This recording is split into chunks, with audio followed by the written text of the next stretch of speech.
Short break తీసుకుందాం. Break తర్వాత continue చేద్దాం.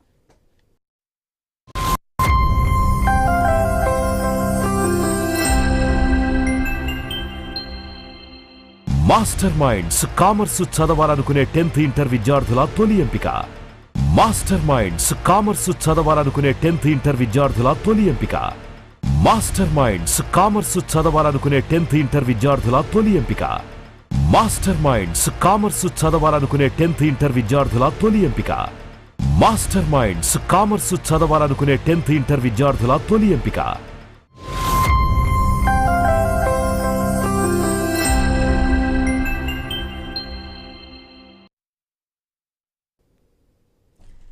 విశాఖపట్నం విషాద నగరంగా మారిపోయింది. పోరాటాలు ప్రాణత్యాగాలతో ఏర్పడిన విశాఖ ఉక్కు తాను తుక్కుగా మారిపోయానంటోంది. 8 మంది ప్రాణాలు పోవడానికి కారకులవులు.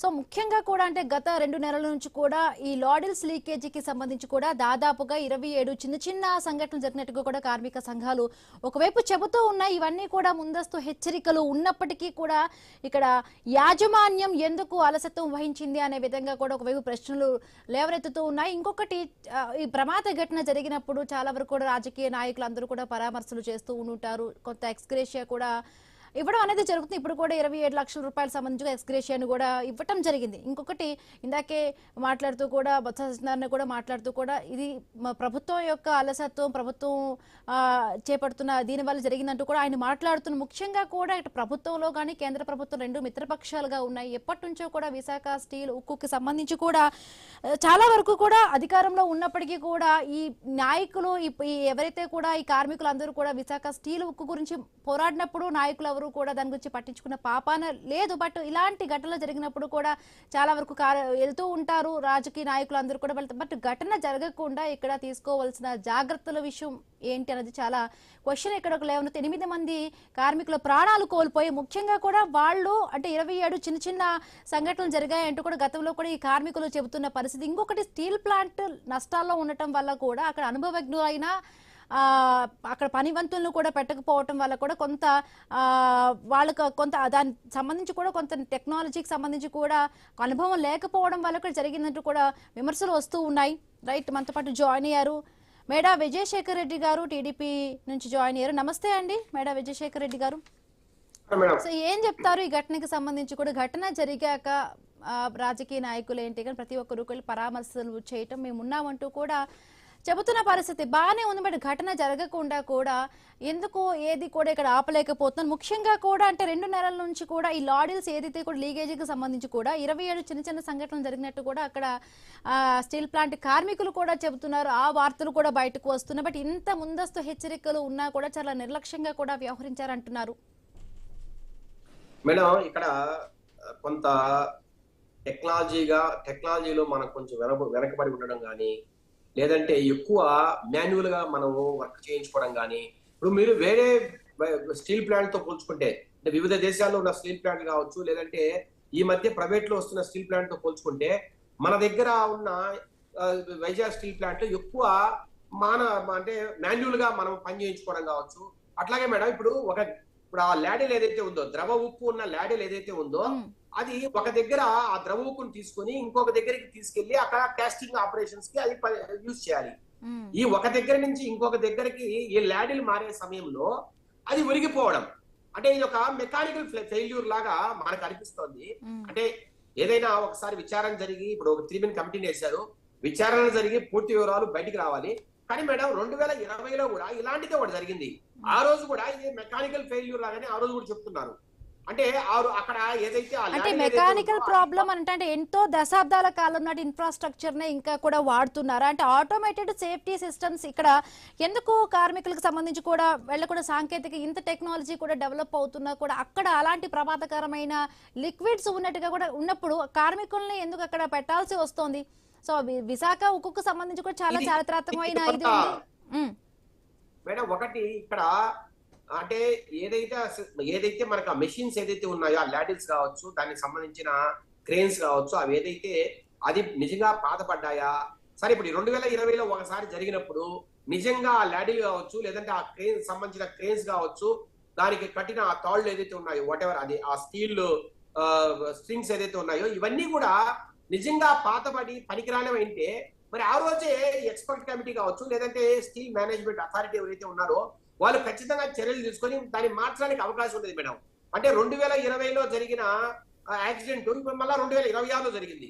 అంటే ఈ 6 సంవత్సరాల్లో అది ఒక కేవలం మెకానికల్ ఫెయిల్యూర్ లాగానే ఆ రోజు అది మొత్తం అంతా అక్కడ ఆ రోజు విచారణ జరిగినప్పుడు బయటకు పడింది. కానీ ఎక్కడ కూడా మీరు చెప్పినట్టు ఆ ల్యాడిల్లో లీకేజెస్ కావచ్చు, లేదంటే అది పాత పడిపోవడం వల్ల దాంట్లో ఉన్న లైనింగ్ దెబ్బతిని మొత్తం అంతా మోల్టన్ అదే ఏదైతే మెల్టెడ్ స్టీల్ ఉందో అదంతా కూడా లీకేజ్ అవుతుందా అనేది నేనైతే నమ్మలేకపోతున్నాను. ఎందుకంటే ఎక్కడ కూడా ఆ ఇష్యూ బయటికి రావట్లేదు మేడం. ఎక్కడ కూడా ఇప్పుడు ఈ లీకేజ్ వల్ల అంటే ల్యాడిల్లోంచి లీకేజ్ వల్ల ఈ ద్రవ ఉక్కు కింద పడుతోంది.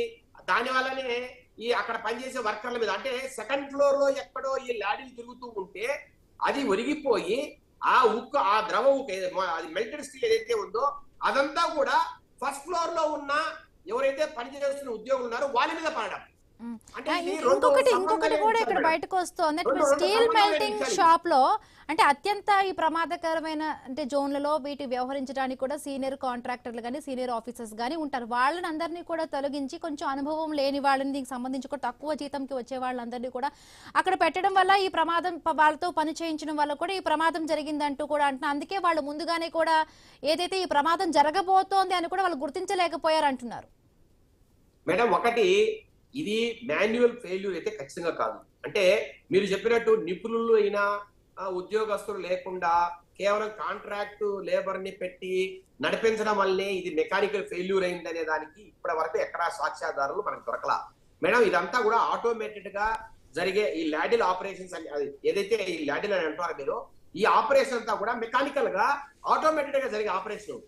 ఇక్కడెక్కడ మాన్యువల్ ఇంటర్ఫిరెన్స్ ఉండదండి. కాబట్టి దీంట్లో నిపుణులైన ఉద్యోగస్తులు ఉన్నారా లేదంటే అవుట్ సోర్స్ ఎంప్లాయీస్ ఉన్నారా అనేది ఇక్కడ ప్రశ్న ఉత్పన్నం కాదు. కానీ మీరు ఇంకొక ఇష్యూ ఏంటంటే ఎప్పుడైతే ఈ మెల్టెడ్ స్టీల్ కింద పడిందో ల్యాడల్ నుంచి అది నేరుగా ఫస్ట్ ఫ్లోర్ లో ఉన్న ఉద్యోగస్తుల మీద పడడం. అంటే ఉద్యోగస్తులు అట్లా ఎట్లా ఎక్స్పోజ్ అయ్యారు అంటే ఫస్ట్ ఫ్లోర్ నుంచి సెకండ్ ఫ్లోర్ కి మధ్యలో ఎక్కడా దీనికి అబ్స్ట్రక్షన్ లేదా, మరి ఎందుకు లేదు, ఎందుకు సెకండ్ ఫ్లోర్ నుంచి ఫస్ట్ ఫ్లోర్ కు ఆ మాదిరిగా ఆ మెల్టెడ్ స్టీల్ ఉద్యోగస్తుల మీద పడేంతగా అక్కడ అంత ఓపెన్ స్పేస్ ఉంది. ఇవన్నీ కూడా మేడం ఖచ్చితంగా స్టీల్ ప్లాంట్ అథారిటీ ఖచ్చితంగా దీన్ని వెరిఫై చేయాలా, దీని మీద విచారణ చేయాలా. ఇట్లా ఉద్యోగస్తుల్ని ఇట్లాంటి యాక్సిడెంట్లకి మనం ఎక్స్పోజ్ చేయడం అనేది కరెక్ట్ కాదు.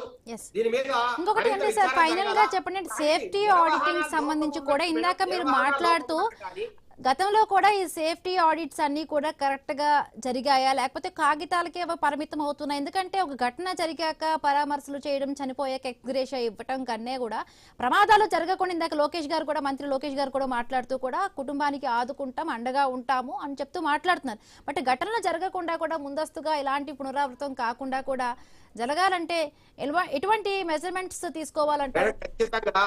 ఈ ఘటన చాలా బాధాకరం. ఇంతమంది చనిపోవడం కూడా ఎవరు హర్షించరు.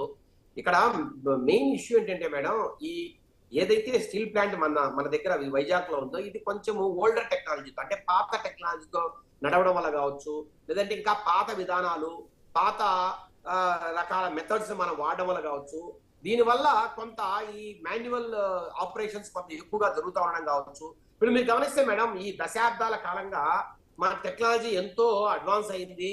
ఈ మధ్య వచ్చే ఈ ఇంటిగ్రేటెడ్ స్టీల్ ప్లాంట్స్ అంతా కూడా ఆటోమేటెడ్ సిస్టమ్ తో నడుస్తున్నాయి. అంటే తక్కువ మంది ఉద్యోగులతో ఎక్కువ ఆటోమేషన్ తో నడుస్తున్న స్టీల్ ప్లాంట్స్ మనం ఈ మధ్యకాలంలో చూస్తున్నాం.